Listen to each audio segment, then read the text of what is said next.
Sirens, Slammers, and Service, a podcast for female first responders by female first responders.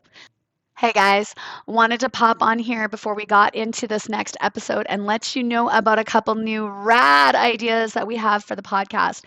So, the first one is we have a survey up, and I would love to know what you guys think about the show.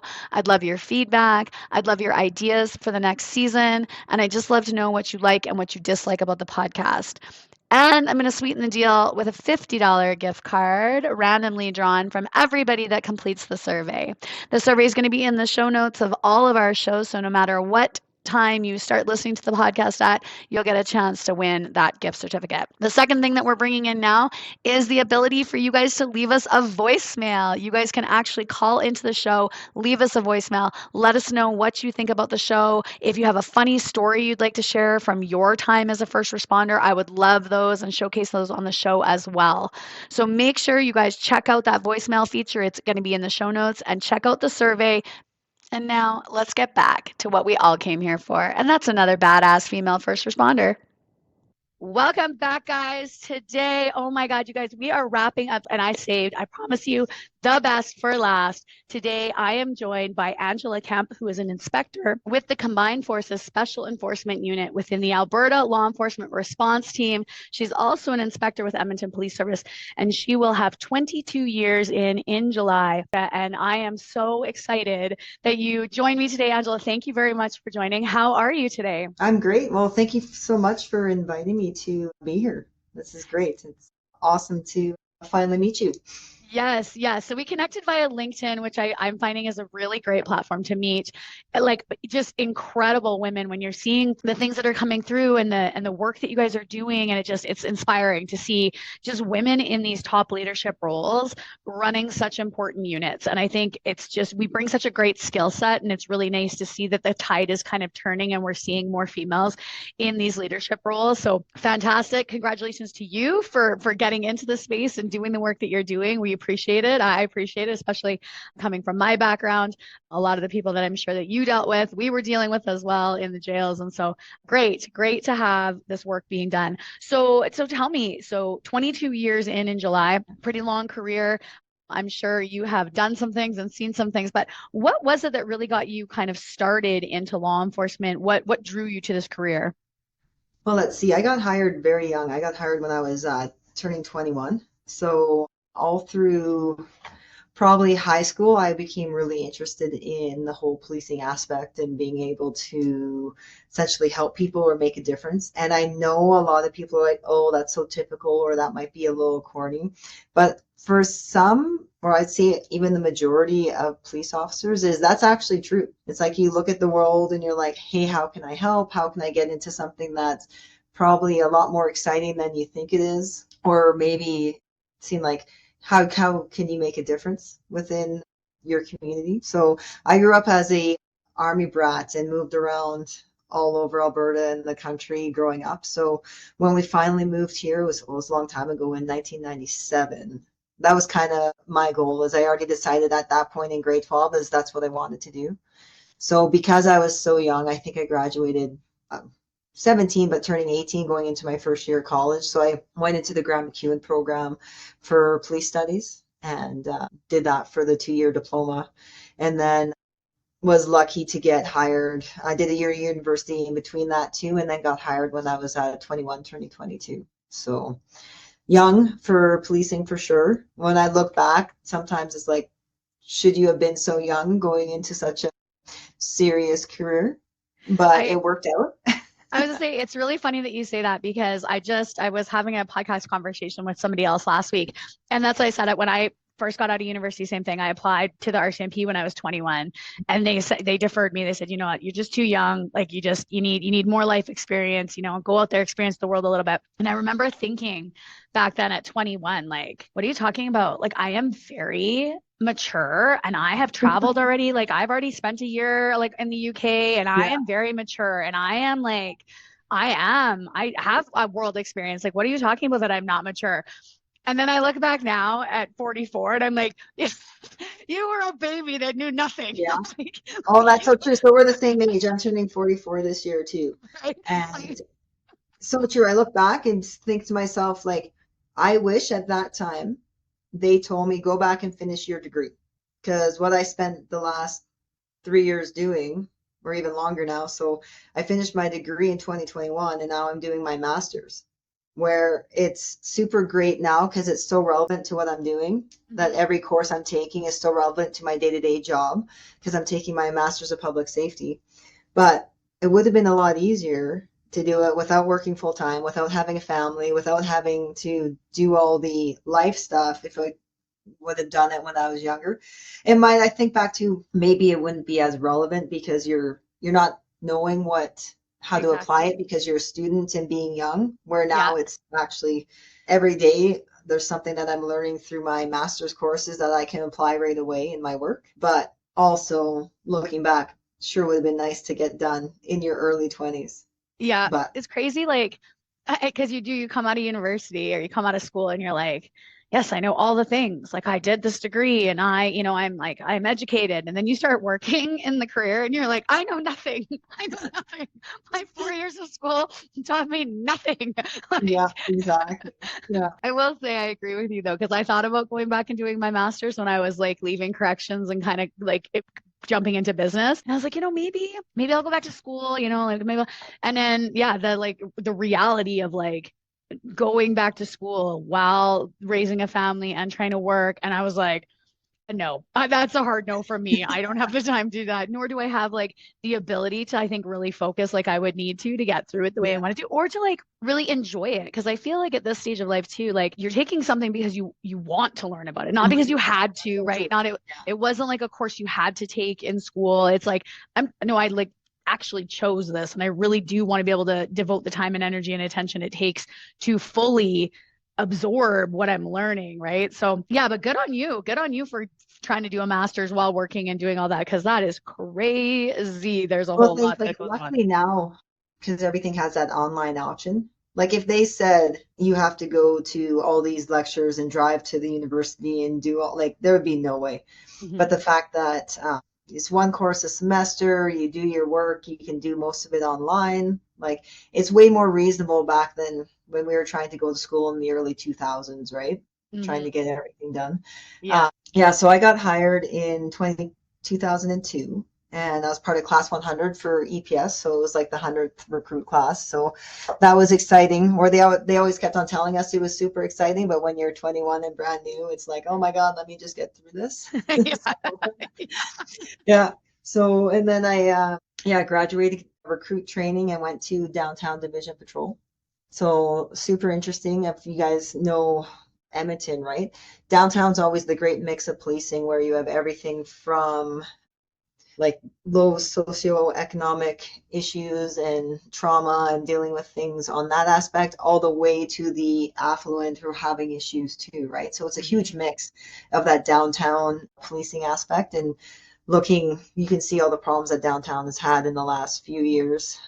It kind of is cyclical and it keeps on going. So the problems that they're seeing now may be amplified a bit more, obviously, to social media and all that space, but they're still seeing problems back in the early 2000s. And I know to me that doesn't seem like that long ago, but when you say it like that and it's been 22 years ago, it just makes me laugh. Yeah. And I don't Did feel old, but I know it is. It's funny because I started in corrections in 2002. So I know exactly. And like at the old Reman downtown, right next to EPS headquarters, like we used to park in the back 40 and sometimes you'd come out and there'd be like a homeless person sleeping in one of our guys' like boxes of his truck. yeah. And like, you just like, I've always wondered this and I've never had the opportunity to ask it. So downtown, do you divide it into like, because like downtown's huge, like it's a really big actual like geographical area. Is it divided into like sections. So like you're either going to be like East downtown, like EPS headquarters, Boyle Street, like that kind of end, and then Yeah. middle downtown, Jasper Ave, and then like Oliver side of downtown. Yeah, so the way that EPS splits up their divisions, downtown's actually the smallest, but it has the highest population. Okay. So don't quote me on this, but it's probably like 6 square kilometers or maybe a little bit bigger of geography. But the population is huge compared to some other areas where Northwest, Northeast, Southwest, Southeast divisions are quite large. Mhm. But what we find is that the calls for service within downtown division remain high compared to some of the other divisions. So the resource struggles and trying to have all the patrol branches staffed the same way. Sometimes we find that there are specific divisions downtown, the north side, that probably need a bit more resources than maybe Southeast Division, just for the amount of calls for service that come in.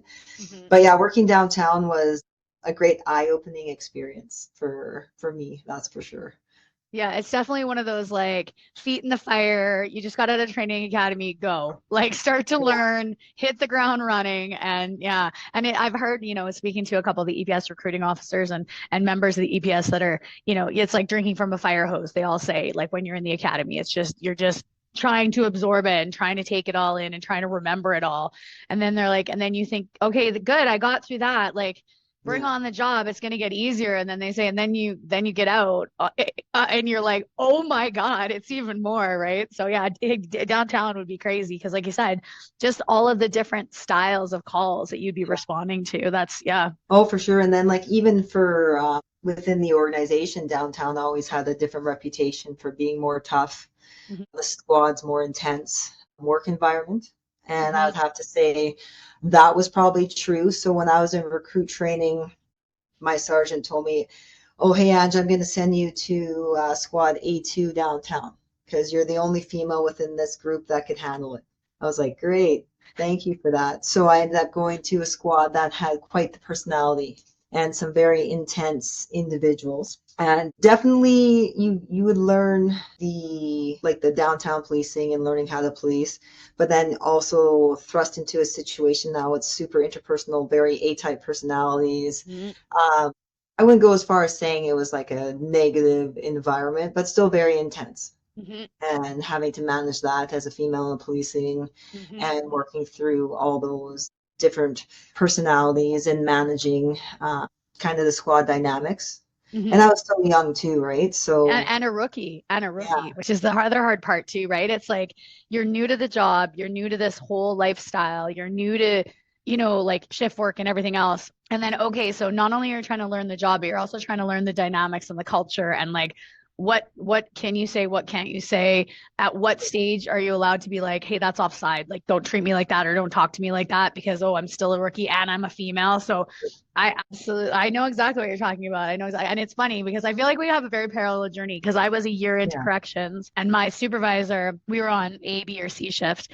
And he called me in right before Christmas and he's like, hey, you're going to A shift. And I'd been on C shift and I like yeah, almost burst into tears. And I was like, why? Because A shift was known as like the girls on the shift were awful. They were horrible. They were just awful. They were yeah, cliquey and they treated everyone like garbage. And if you were the new female that had to go, like it was, and I was like, why? What did I do wrong? And he was like, you didn't do anything wrong, but you're the only female that can handle those yeah, women. You're the only one. You're the only one, and they need somebody, and you're going. And I was like, what? Please don't make me go. And he was like, yeah, going. And I was just like, and so I think back again, right? We talk about 21 and 44, 22, I think back now and I think that's a compliment now, right? Like to say like you were the only one that we knew that could go and do it. But at the time I was thinking to myself like, why? That's not fair. Like, yeah, why do I have to go deal with these bitches? Like, yeah, and same thing, coming in and being the new female and still trying to be me, which was like, don't talk to me like that. Don't treat me like that. Like, I'm not an idiot. I might be new, but I'm not stupid. And mhm, don't push me around and don't like, don't give me all the shit jobs because you're too lazy to do them. Like, if we're going to work together, we're going to work together, right? But navigating that without being rocking the boat too much and without oh, really for sure. making my journey even harder as that young female. So, yeah, absolutely. I feel you on. There's way more females on now, and that's fantastic. And I think with the more females that we have on the job, it creates that critical mass. And then a lot of maybe behaviors or attitudes that were still not correct, but were acceptable back Mm-hmm. when I first started have obviously changed, right? Mm-hmm. And a lot of years within probably my first 10 years of policing is there was that rub between females Mm-hmm. because there was a very competitive nature because women were always treated as, oh, you're good, but you're good for a female cop or a female sergeant or a female Mm-hmm. this or a female undercover operator for what or whatever it would be. And then you'd look at competitions, if they were taking two or three people, they're still only taking one female. Mm-hmm. And they would take three or four men, but only one female, where so your competition was only one. But if you look at that mindset, well, why wouldn't you take more than two females? Right now, that's Yep. kind of changed, and you just take the best person for the job. But at the time, there was that competition. Mm-hmm. And then now, because obviously we're older and wiser, I can look back and say, well, when you're in an environment that's male dominated and you want to make sure that you want to put your best foot forward, and you're always in a scenario where there is a disregard to that female aspect in policing, Mm-hmm. you want to separate yourself from that female aspect to be like, oh, I'm better than that. I'm better than that, right? Because there's always that judgment is you can be as good as you want, but you're still not as good. So you're trying to separate that, and it caused a little bit of, I would say, discord between females, at least when I was junior. And I'm happy to say now, over like 22 years, that's really changed. And that's Mm-hmm. one of my biggest things that I work on and try to support other females coming up within the police service here is how can I support you to get where you want? How can I create a better work environment? Because male or female, what we were dealing with in the early 2000s or even in the 90s and the 80s probably wasn't great for anyone. Mm-hmm. Like over sexualized culture, the over being we're tough, we're this, we have no feelings. And one thing I always say when I talk to my teams is after 22 years in policing, this place runs on ego and feelings. Mm-hmm. So as much as we want to say we're tough and we don't care or we can deal with it, this entire area, not even my area, like the entire police culture or corrections or first responder culture runs on egos and feelings. It's like what I think about myself, what I think, what you think, what your feelings are. How does that affect what we're trying to do? What are our goals? What's our vision? All of it runs on that interpersonal relationship. And the more that we can actually talk about that with our teams and that even that structure of command Mm-hmm. goes way further. Our success would be way better if we acknowledge those and be able to move forward. Yeah, I've said that too. I always said, we treated our staff like when I moved into that management role. One of the reasons I wanted to move up into management was to change that because we treat our people like robots. We treat them like they don't have feelings, like they don't have that they're just coming in a uniform to do a job. And it's like you can't. They're human beings. They're human beings that have feelings. They have a life outside of this job. They have things going on that is going to leak into their work life. There is no way to just completely turn off, if you're having a bad, something's going on at home, your kid is sick, or you're going through a divorce or whatever it is. You can't just turn that off when you put the uniform on. You try to, Yeah. you really do, but you can't, right? And so we need to work with people within their egos and their feelings, and we need to be able to bring that stuff in. We need to bring in empathy and compassion and have that ability to take that and use it. Okay, so we want to be empathetic to this situation. Well, how can we use that? How can that empathy come in? How can we build something that's going to work with that? How can we be compassionate to these people that we're trying to help? That we literally, like you said, most of us got into this job because we wanted to help people and we wanted to make a difference. So why would we then squash that down and be like, no, we are here to do a job. We are robots, right? Like, so yeah. No, I totally agree. I would say that observing the change in the culture over the last 20 years has been super inspiring because Yeah. what we can talk about now, can you imagine having this podcast 20 years ago? Two females who are leaders in their organizations talking about feelings. Yeah. We just pretend it wouldn't happen, right? Yeah, yeah, totally. It would be like a secret podcast that only like girls got to listen to. Yeah, underground. Yeah, Yeah. yeah, yeah. So how long were you with downtown division? Like, did you spend your whole career in downtown or did they move you No, around as no. well? I was just under 5 years on the street, and then I went to the drug undercover street team. So I Very worked cool. undercover for 2 years full time, and then so undercover street team is you help out with like obviously drug undercover buys. So a lot of times in order to get investigations moving for search warrants or homicide files, things like that, you're just working undercover buying drugs.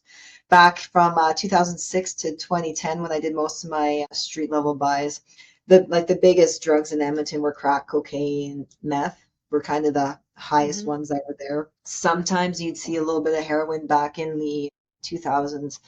Nothing like now where you see all the fentanyl, etc., Mm-hmm. that's sold, Yeah. and the opioid crisis that the world essentially is dealing with. That was a great time. It was super fun. I'm glad I did it when I was young Mm-hmm. because I think at that time the risk associated to it you don't fully understand. Mm-hmm. And you don't want to understand it. But I look now at my teams because in my branch now at CFSU Edmonton, I do have the drug street team. And looking at what they're doing, the risk is still the same, but I think I feel it more Mm-hmm. just because now I'm responsible for them. Where when I was 25, 26, 27, it didn't matter. We were just having fun, Mm-hmm. Yeah. right? And then you're not seeing the risk maybe at the same time. And now there's more protocols and stringent view on risk compared Mm-hmm. to back then. Yeah. But it was great. It was such a good experience because it kind of gets you on that ground floor of investigating organized crime files. Mm-hmm. So I did that for 2.5 years, and then I transferred out of the drug undercover street team as a constable and into the organized crime gang team here over at Alert as a constable. So I was over here in Alert at 2010 till 2013. So one of the pieces about like working gang files or organized crime investigations is having that background in drug work really helped me move into that space. So then I worked over here in Alert as a constable for 3 years and went through the promotion process out of Alert and got promoted to a detective at the end of 2013. So Very kind of went cool. patrol, drug undercover street team to organized crime, and then promoted. I was pregnant at the time. So when I got promoted, they didn't know I was pregnant and I was afraid to tell them. And that probably goes to the whole woman in policing piece. And will I get judged? Will it affect Mm-hmm. at that time, I wasn't like specifically trying to hide it. It was just like, it was so new. You don't tell people anyway, right? Mm-hmm. I was like 2, 3, 4 months pregnant. You kind of just keep it under your hat till Yeah. everything kind of works out. And then, but at the same time, you kind of have it in the back of your head. I'm like, okay, if they found out I was pregnant, would I even get a look? Would I get a sniff? Would I, like, those things do go through your head. We literally have lived the same life because I swear, like honest to God, our timelines are 2013. I was pregnant with my second daughter, Yeah. and the new jail was opening, and I didn't want to tell anybody because the promotion was coming up to move into a director role, and I wanted that job as director of programs. I wanted that job desperately bad. I knew I could do it. I knew that I knew the background for it, and I knew that if they knew I was pregnant, there's no freaking way I would get it. Like I knew it. I hid that I was pregnant till I was 7 months pregnant. And it's so funny because then the guys found out and they're like, we thought you were just getting really fat, Nikki. And I was like, you assholes. Yeah, I'll know for sure. Yeah, I think I told them I was about 5 months because I know they said it was the first time it's ever happened in EPS that someone was pregnant when they were going through the promotion process. Yeah. And I remember thinking to myself, like, oh, it's okay now to start having a family because I had 10 plus years on, which is actually ridiculous when you think about it. Where I was Yes. putting the fact that I was putting, not that I was, for me, I wasn't putting my family on hold because, like, that's when it was ready for me. Mm-hmm. But Mm-hmm. the fact that I thought, oh, it's okay because I put my time in. I'm Where if telling you're you, we like, have lived the same. yeah, I swear, because that's exactly it. I did put my family on hold. I had a daughter, yeah, and my husband and I had said, we want them not super close. I didn't like that whole, both of them being two at the same time oh in God, 2 years. I was like, God, fuck that. Like, yeah, I saw my friends do it, and I was like, I'm out on that. But I was like, maybe 3 years, like a 3 year gap would be pretty good. And then the jail was delayed. It was taking longer to build it. And I was like, well, no, we can't get pregnant now because now we're at this point. I can't get pregnant now because now we're at this point. yeah, Can't get pregnant now. And then all of a sudden got pregnant. And I was like, great. Like this is not when I wanted to get pregnant because this promotion is coming up. So my oldest is 4.5 years older than my middle, right? And like yeah, now, like she's turning 15 on Sunday and my middle is going to be 10, right? So you think about that yeah, gap, that 5 year age gap, it is a big difference. And I did put my family on hold for work. And now, again, as I think back now, I go, what the frick were you thinking? Like the job will always be there. The job would have always yeah, been there. And I didn't get the promotion anyways. They gave it to a guy. Like yeah. shock, shock, shock, shock. They gave it to a guy that was best friends with the other guy who was in the director Oh, role. So I didn't get it yes. anyways, right? And I'm just like, oh my God, you put your family on hold for a job. Like, ladies, don't do that. Don't do that. Learn from us. Don't do it. live your life, the job will be there, those opportunities will come. It's just not your time right then, Yeah, right? So, exactly. And then yeah. that's what I wish that I figured out at that point, but it worked out. So I got promoted to detective. Worked honestly, I think it was like 3 sets of like 4 on 4 off 12-hour shifts before I'm like, hey, by the way, I'm 5 months pregnant, and I went over and did the Northeast Division admin sergeant job. So I could still do a sergeant position, but it wasn't operational because I was pregnant. So that worked out for me. I would have to say between like, as I have 2 kids that are 13 and 9 now. It's My husband and I have been really lucky for childcare pieces. Someone's always been on day shift, but in a day shift that we actually wanted to be in, Mm-hmm. instead of doing something like a front counter spot where it might work for your family, but it's maybe not very inspiring work. Mm-hmm. Very valuable work. It still has value, but Yeah. maybe not as inspiring. Yeah. So was the admin sergeant for, I think it was 6 months. I literally got signed off on my promotion, and then I was like, see ya, I'm going on that leave for a year. Yeah. But that was great because my son was 3, and then my daughter was just born there. And then when I came back, I was the offender management sergeant for Northeast Division. So that job was kind of a new position at that time because that's where there was a lot of focus in 2015 about offenders and what they're doing and how are they offending, kind of looking more at that evidence-based model of policing where you're like, there's a few ways that we can stop crime, and that's changing the environment, focusing on the offender, or removing a victim from a situation, right? Those are 3 Mm-hmm. things that you can work on. You change one of those 3 things, crime should be going down. Mm-hmm. So in Northeast Division, I was able to create kind of an offender process where are our major offenders that live in Northeast Division here in Edmonton? What are their conditions? How can we get a system in place that we could keep accountability on them? Mm-hmm. So develop that with my team and have patrol members who are working nights being able to do curfew checks for us. The people who are working day shift would do the majority of the paperwork to push through the arrest processes and the criminal Mm-hmm. justice processes. So that was lots of fun. That was my first, well, being an alert, we also worked with RCMP, but I was a constable. Whereas when I was in Northeast Division of Offender Management, that was my first role as a supervisor and as a leader, and then trying to create some integration within policing. So I was had the opportunity to run the Integrated Offender Management Initiative. Mm-hmm. So what that was we worked with the government of Alberta, worked with stakeholders in that space, where if we're picking a high risk offender, what can we understand their needs to be Mm-hmm. in order for them to reduce offending? So working with the RCMP, so I had a couple EPS constables, RCMP constable, and worked through that pilot project, and then really worked with like corrections and social serving agencies and resource agencies to help these individuals. So that was kind of my first experience working interagency and trying to build a program.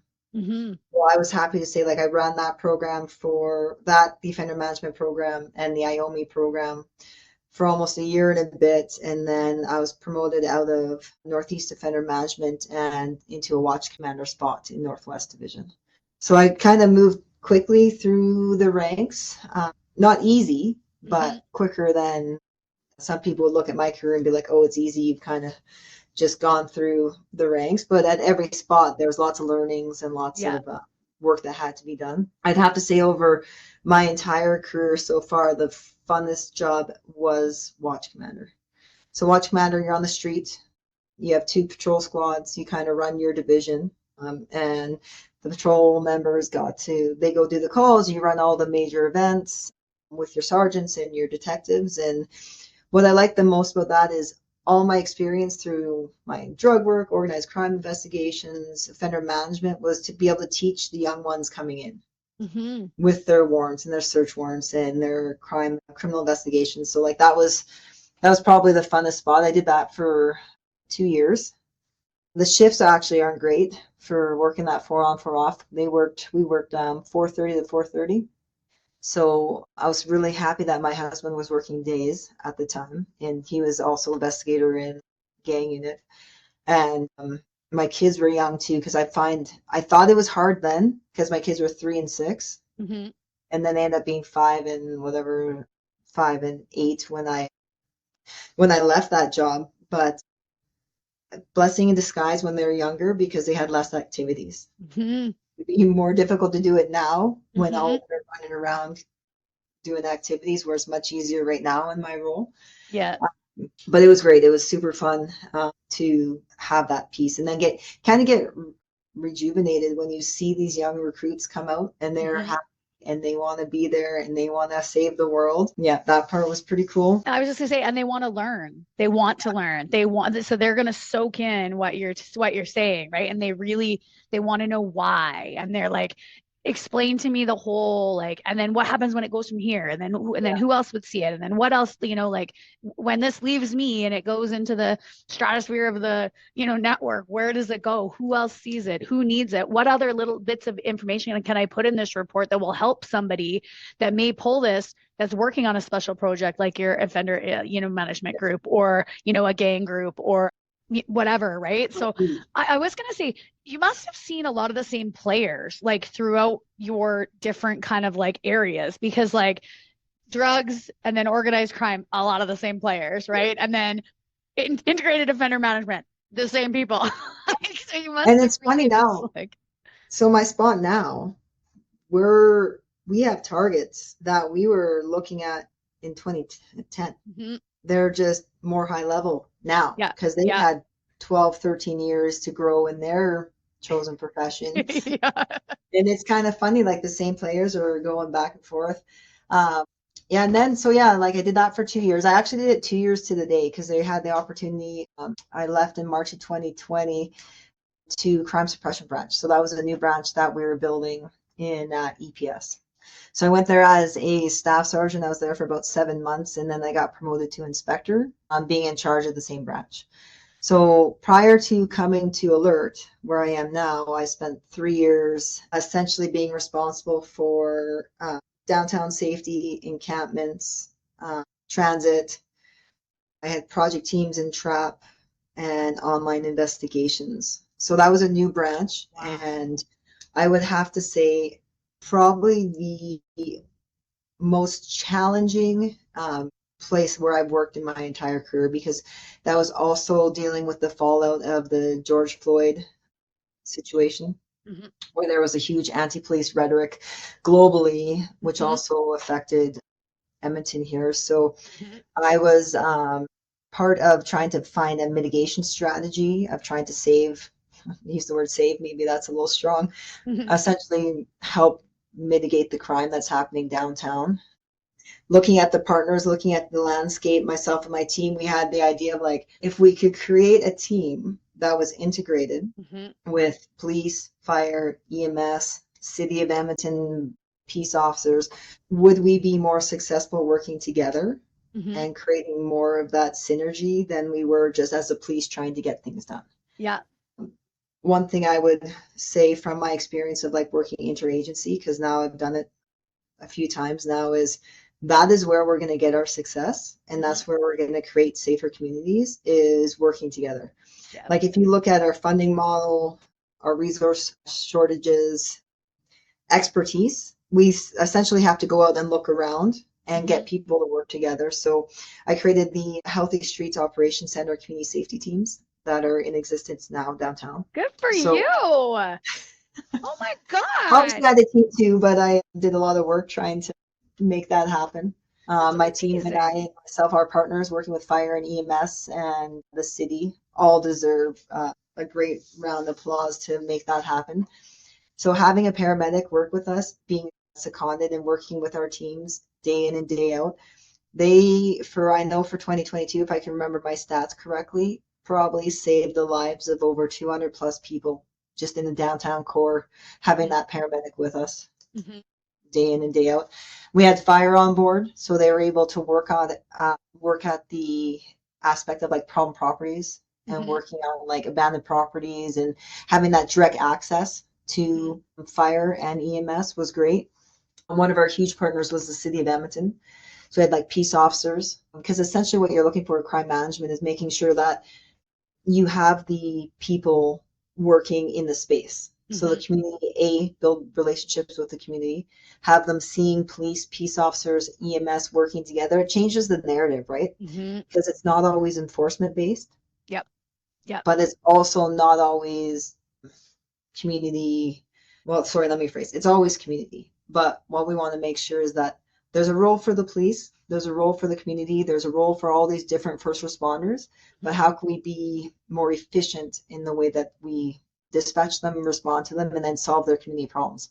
Mm-hmm. We had community safety liaisons through the city of Edmonton, which were great too. So they were civilian liaisons that would work with the community, kind of get that community mobilization piece, Yep.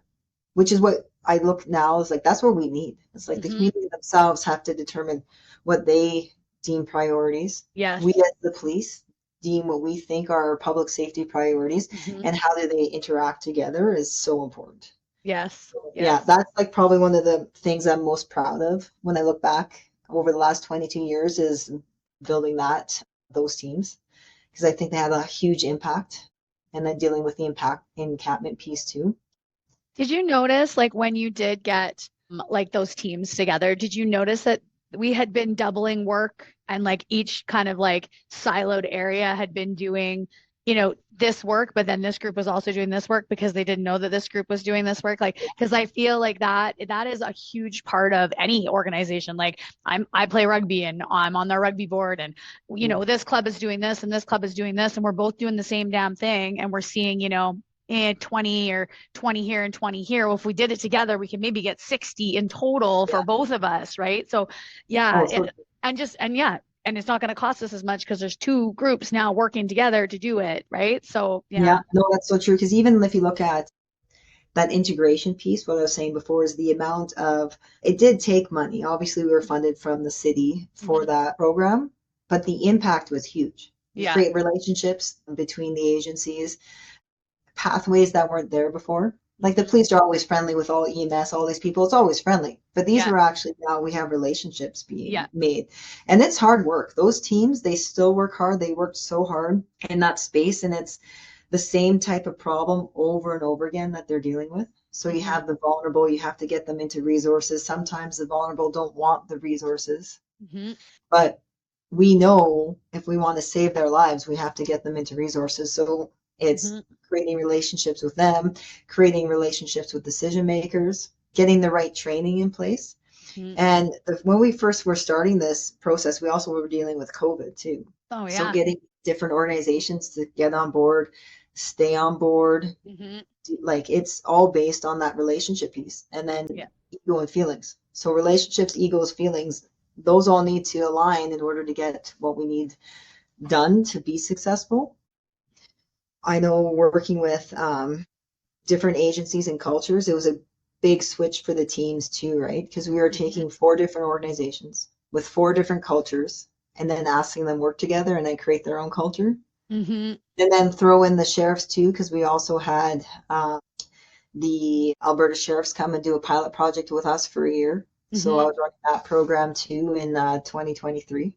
Mhm. So that was interesting too. Get back to different organizations Yeah. and different personalities, and a lot of the pieces. Like from my view, was making sure that for officer safety, that's why they're there.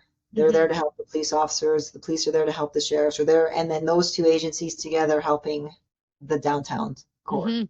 Yeah. So that was an interesting experience too, because not only were you bringing an organization in that had a different way of doing things, it Mhm. was then trying to find that mid ground between my police officers and the sheriff so they would have a productive relationship. Yeah. Yeah. Yeah. So Yeah. it was a busy 2021 to 2023, that's for Yeah. sure. Yeah. That's well, even just like, and you were saying, like on top of that transit and this, and like you had a bunch of other divisions also, or, like groups working that you're also trying to keep those balls in the air at the same time. And yes, they're kind of affiliated, but they're running their own like Yeah. specific, thing that they need to do. So yeah, that's a lot. That is a lot. Yeah. Was it just you as the sole inspector, or did you have like a team of inspectors? I was the inspector, but I had a really great team of staff sergeants. Okay, yeah. And then we had a lot of support from like the different agencies and the different Hmm. divisions really helped us out. And then uh, one thing that was really interesting is like when I first got promoted to inspector, one of my goals was to have more experience and understand the politics and business side of policing. Mm-hmm. And through that role, not only did I have the opportunity to understand it, I was right in the middle of it. So I had the opportunity to present to police commission. I had the opportunity to, I don't know if it's quite the opportunity or at least the experience of presenting to city council or encampments, being available for questions. Mm-hmm. It's just a different side of policing that you don't get from the operations, but Yeah. still vitally important because those decision makers are responsible for funding decisions, Mm-hmm. and they have to have that understanding of what we're doing, why we're trying to be there, like Yeah. all those pieces. So Yeah. that was like a huge learning growth point for me, like those 3 years. Like Mm-hmm. I'm Well, a better person than I was in 2019 by going through all those different experiences. I was gonna say, and like, and you're essentially the spokesperson. So like, if your message doesn't land the way it's supposed to with these decision makers, that can be the make or break, right? So a ton of pressure, but also, yeah, like that ability to rise to that occasion and be like, okay, like this is on me. Like my teams have done the work. Now it's my turn to go in and do the work and get the funding and get the decisions and get the, maybe bylaws passed or in motion to support this work that we want to do. That's awesome. Like again, kudos to you because Oh, thanks. that is not an enviable role, I don't think, because that's a tough one. That's a really tough Yeah, one. it was tough. Like I said, like a lot of it is the fact that I had a great team. Mhm. Like it's not like it was the Angie Kemp show. It wasn't that. It's like we worked so well together and they had different organizations supporting because we had a common goal. Like obviously politics and there's that with politics, like ebbs and flows and Yeah. there's always pieces that you have to work on. But what I found is like working on myself, how I can be perceived, working on my self-awareness really helped me be more successful in building these relationships. Hmm. And I always try to be honest and authentic and be like, this is how I see things. Hmm. And this is how I think, maybe like, let me know what your perspective is, but a little bit different than maybe 20 years ago when, of course, you're young and dumb and Yeah. like whatever, here to save the world. Yeah. But Yeah. yeah. Yeah. And then, yeah, my last spot, I just got here in end of November. So I've been in Combined Forces Special Enforcement Unit since November. So right now I have human trafficking, auto crimes, organized crime gang enforcement teams. I have a uniform gang enforcement team. So they're like a gang suppression team and they're a full uniform. I have the drug undercover street team, financial crimes, and I have 3 surveillance teams. Holy Moses, that's a lot. Oh my But God. like a lot of branches within EPS and the RCMP all kind of are structured with that many people or Uh-huh. that many teams. So our main focus here at Alert with is that we're integrated. So we have the RCMP, we have EPS members. We're going to be getting a Camrose member. We have through Alert, we have teams throughout the province. So Hmm. there's a regional inspector that has a branch that has teams in Grand Prairie, Fort Mac, Lloyd, Red Deer, Lethbridge, and Medicine Hat.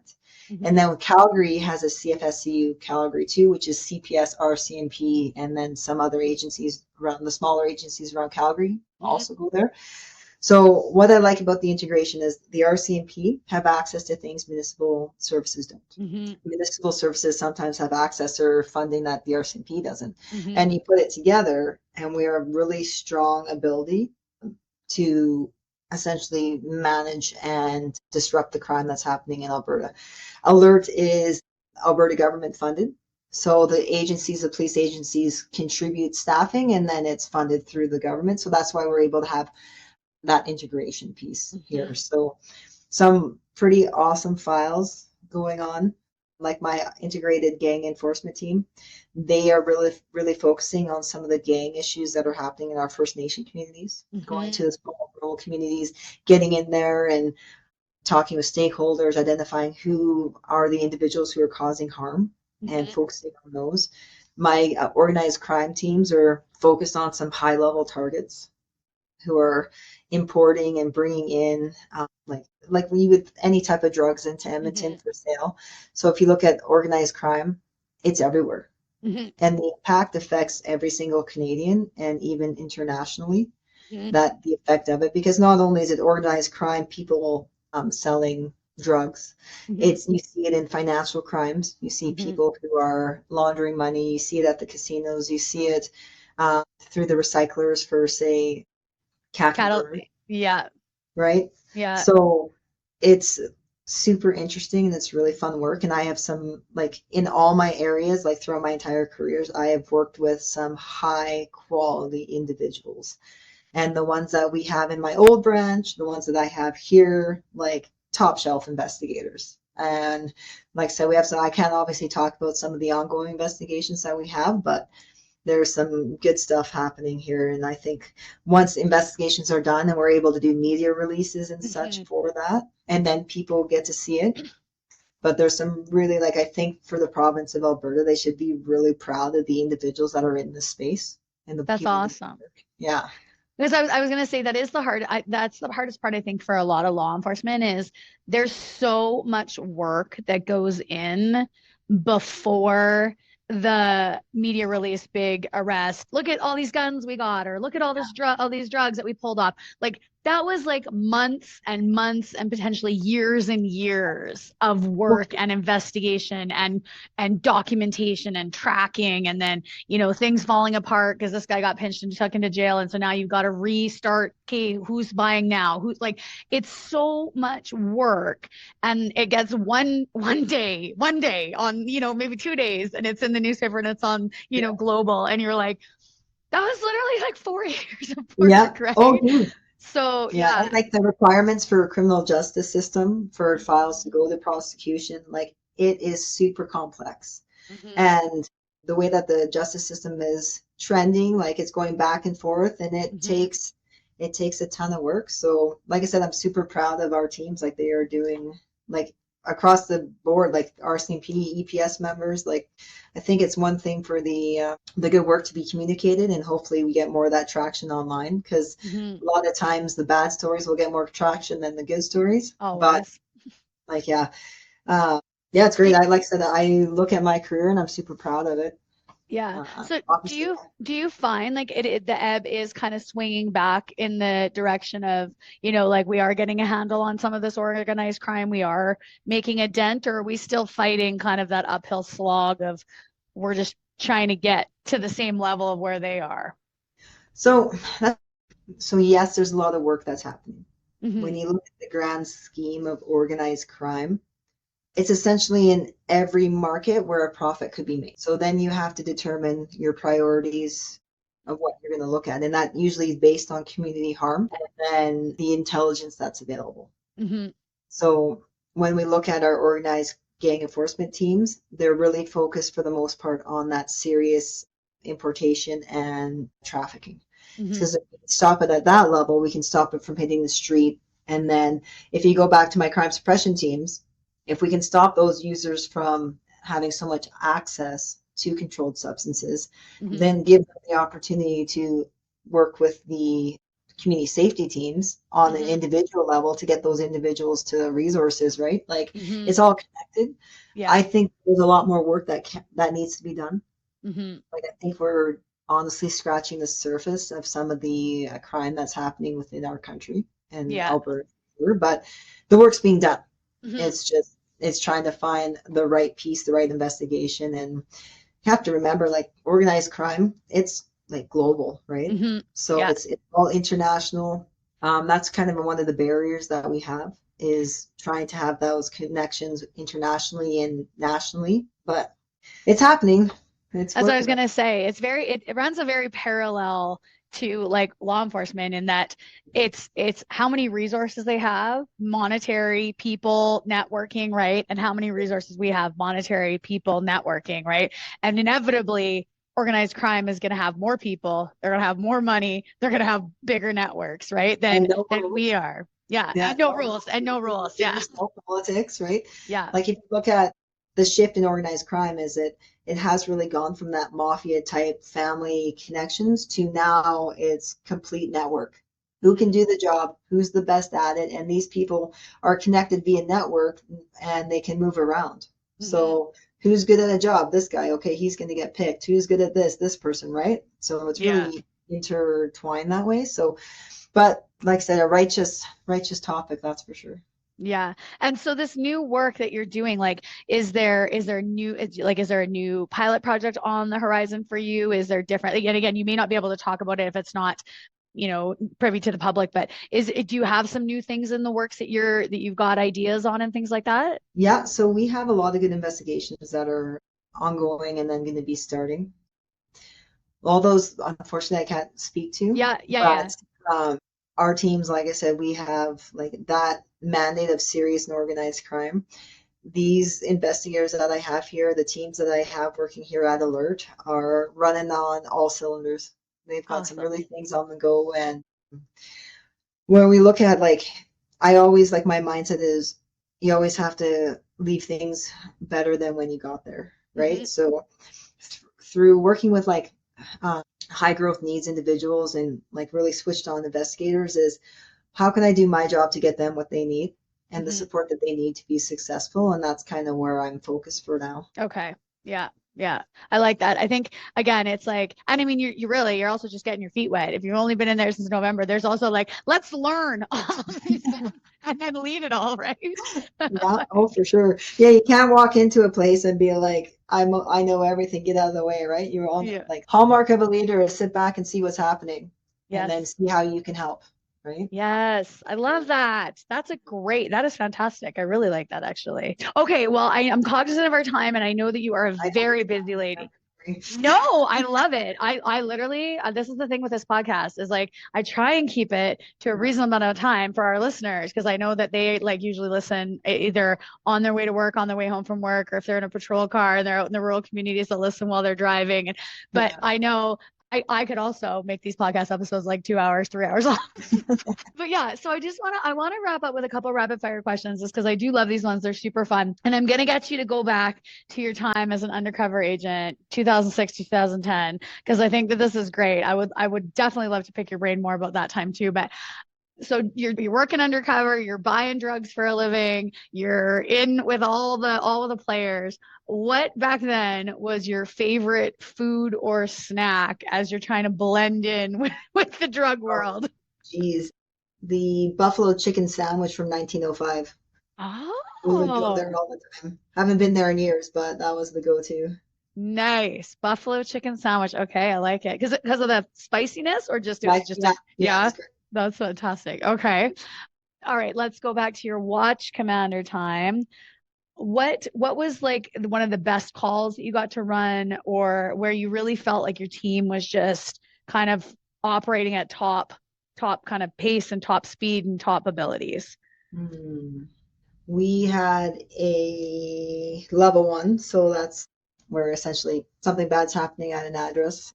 Was my mm, geez, there's a few, but I think one of the biggest ones is it was the first time I was up duty officer acting, and it was a chief swearing in ceremony, and there was a gun call at City Hall like 2 hours before the ceremony was supposed to start. Oh my God. Yeah.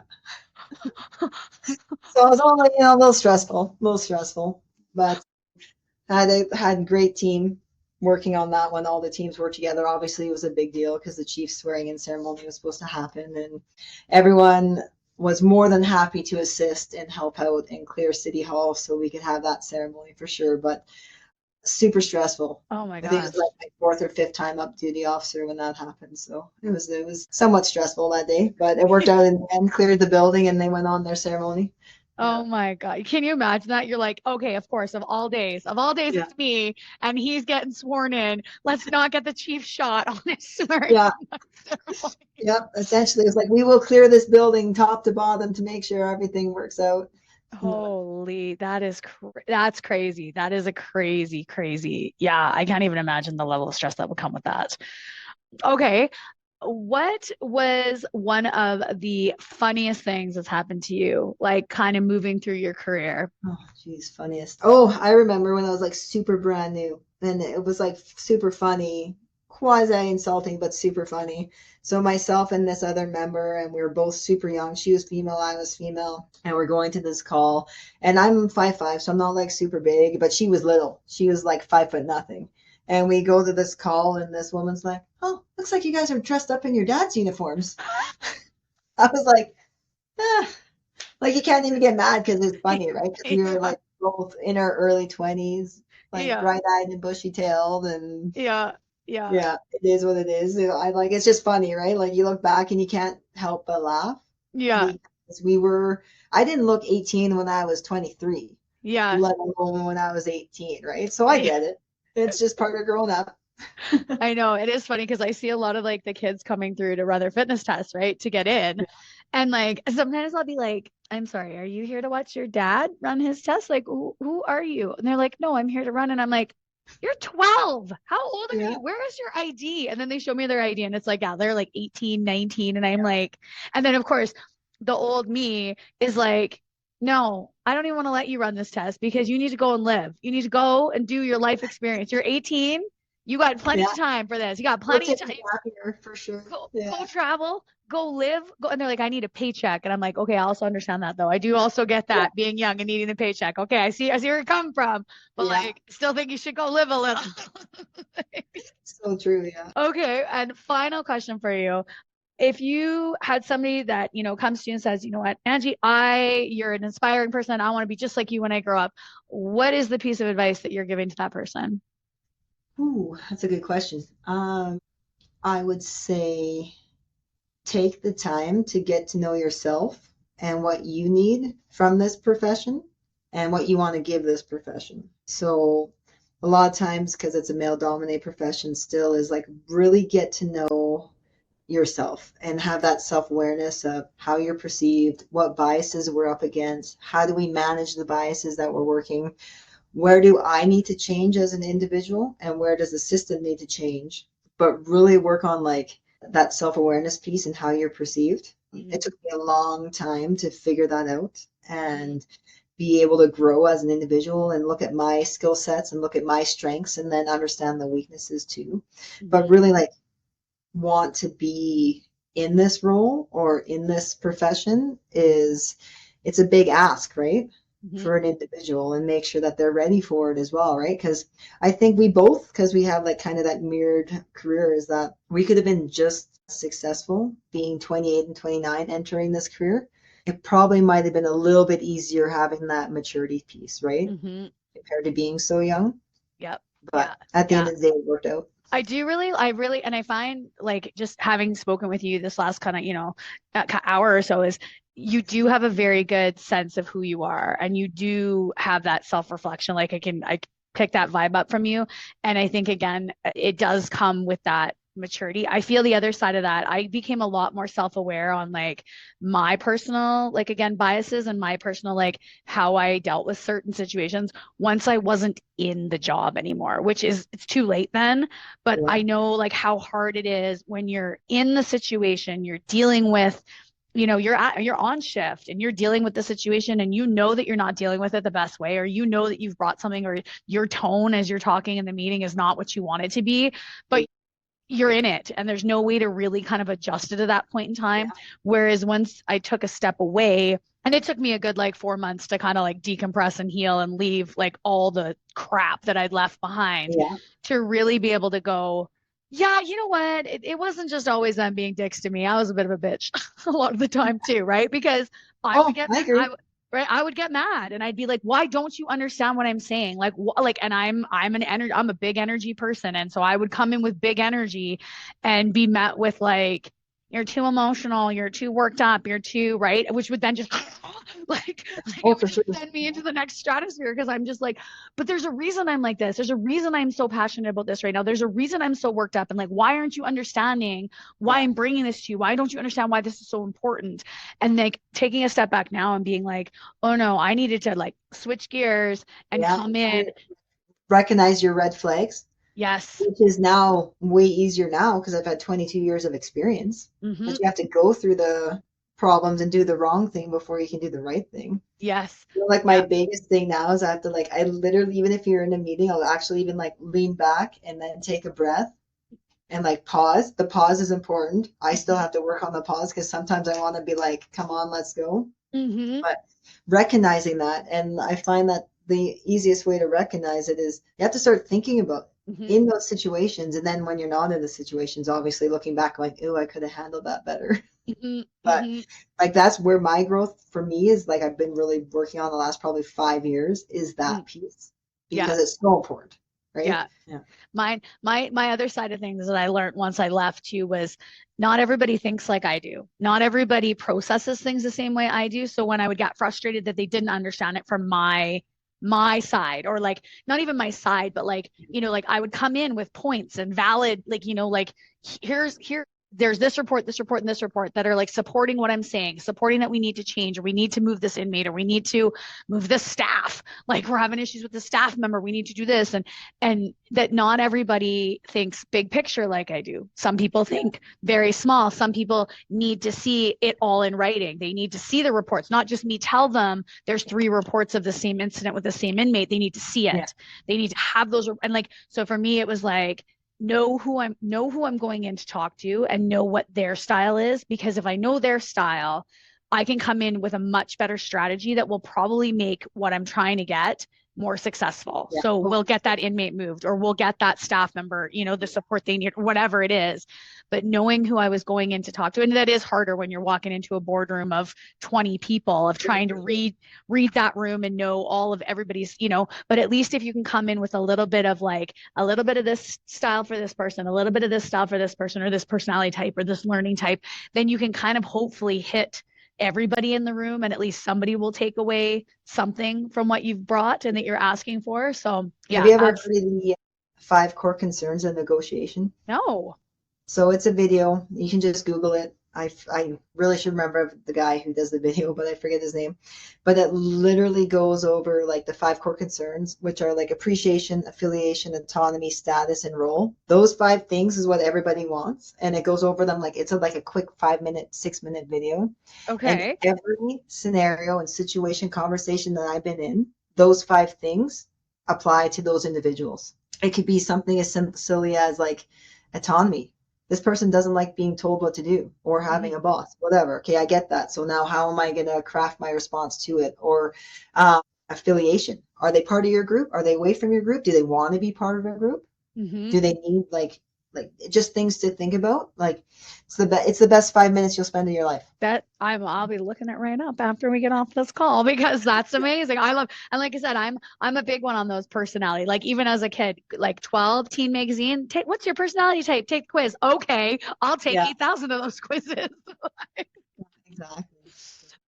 Well, like I said, it has been an absolute treat talking to you today. I've learned so much. Like just even like again, I'm always amazed at the intricacies of each of the agencies when I talk to the women that have worked in there. Just like all these different branches and little bits and teams and stuff that like I didn't even know existed. And I really hope it like that resonates with our listeners too. Like, sometimes I get people that say, like, I really want to be a police officer, but I don't just want to be on patrol all the time. I don't want to do 25 years in a car driving around. And it's like, well, they're like, did you know that there's this, and this, and like, there's all these teams, like, and again, I didn't know that half of those teams that you were talking about existed. Or I kind of had heard of them, but was like, I don't really know what they do, right? So, thank you for sharing that information, and again, kudos to you for all of that work with, Healthy Streets, that basically bringing those teams together, coordinating that work, and just like really working hard to keep Edmonton safe. Like you're really doing like a shit ton of work there to make sure that the city is safe, and that the community is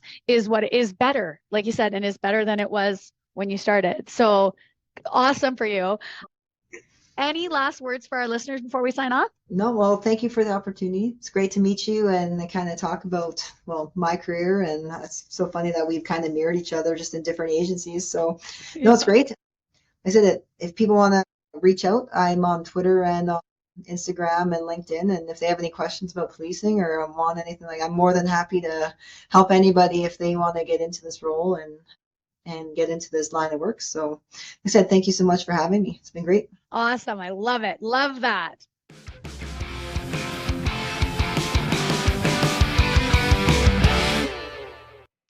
Well, that's it for today, folks. Thanks so much for tuning in, listening, giving me your time, your energy, and your attention. I completely appreciate it.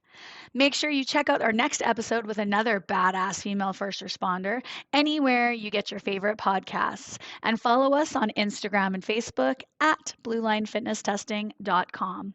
I hope you stay safe. Keep